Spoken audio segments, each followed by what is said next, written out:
তোমাদের এখন দেখে বলতে হবে। দাঁড়াও, এই দেখো এখানে রয়েছে এটা ময়দা, আর এখানে এটা কি রয়েছে বলো তো?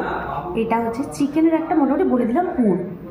তো সারা বিকেল ধরে ছেলে এটা রেডি করে রেখেছে, পুরোটা নিজে করেছে, সমস্ত কুচিয়ে রেডি করে। তো জানি তোমাদের মধ্যে একটা প্রশ্ন তৈরি হবে যে দিদিভাই যখন একটা খাবার দাবারের তুমি ভিডিও শেয়ার করছো, তো একটু ভালো করে রিপ্রেজেন্ট করতে পারো না? একটু বেশ কাঁচের বাটি বা ভালো সুন্দর সুন্দর যে বাটিগুলো পাওয়া যায় তার মধ্যে করে দেখাতে পারো না? তো তার প্রসঙ্গে কেন বলছি এটা, এর একটা কারণ আছে, এই জন্য বললাম। তো সেটা আমি তোমাদের নেক্সট ভিডিওতে শেয়ার করবো। তো তার আগে যাই হোক, উত্তরটা আমি আগেই দিয়ে রাখি। হ্যাঁ, আমি চাইলেই সুন্দর সুন্দর বাসনে করে এইটা ভিডিওটা তোমাদের সঙ্গে শেয়ার করতে পারতাম, কিন্তু অ্যাকচুয়ালি কি জানো তো, আমি ওই এই এআই এর যুগে আমরা তো সবাই আসল কেউ নয়, সবাই নকল।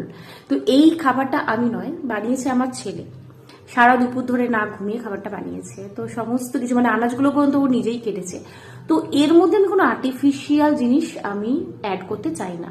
ওর ওই ছোট্ট ছোট্ট হাত দিয়ে যেমন করেছে, দেখো থালার মধ্যে অলরেডি ময়দা লেগে আছে, তো আমি সেটাকেও আমি মুছিনি, পরিষ্কার করিনি, সেটাই তোমাদের সঙ্গে শেয়ার করেছি। কারণ এগুলোই আমি ফিউচারে দেখতে চাই, যখন ওটা বড় হয়ে যাবে এটাই থেকে যাবে। আপাতত এখন এই পর্যন্তই, কারণ এখন ওর অনলাইন ক্লাস আছে, এটা জোগাড়টা করে চলে গেছে ক্লাস করতে। এরপরে সে খাবারটা বানাবে। তো আমি বললাম আমি করে রাখি, না কিছুতেই রাজি হলো না, না আমি এসে পুরোটা বানাবো। তো তাই জন্য অপেক্ষা করা। তবে তোমাদের কাছে একটা প্রশ্ন, বলো তো এটা আমার ছেলে কি বানানোর জন্য এটা রেডি করেছে?